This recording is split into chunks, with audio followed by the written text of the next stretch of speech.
اعوذ باللہ من الشیطان الرجیم بسم اللہ الرحمن الرحیم الذین ينفقون اموالهم فی سبیل اللہ ثم لا يتبعون ما انفقوا منا ولا اذى لهم اجرهم عند ربهم ولا خوف علیہم ولا هم يحزنون۔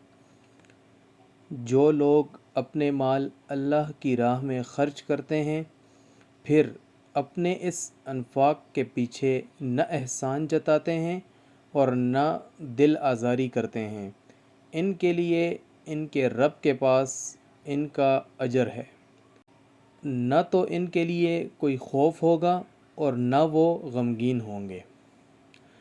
صدقہ کر کے احسان جتلانا حرام ہے۔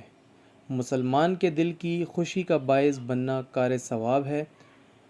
منان یعنی احسان جتلانے کے لیے کسی کو کوئی چیز دینے والے سے اللہ گفتگو نہیں کرے گا، نہ قیامت کے روز اس کی طرف دیکھے گا اور نہ اسے پاک کرے گا، اور اس کے لیے دردناک عذاب ہے۔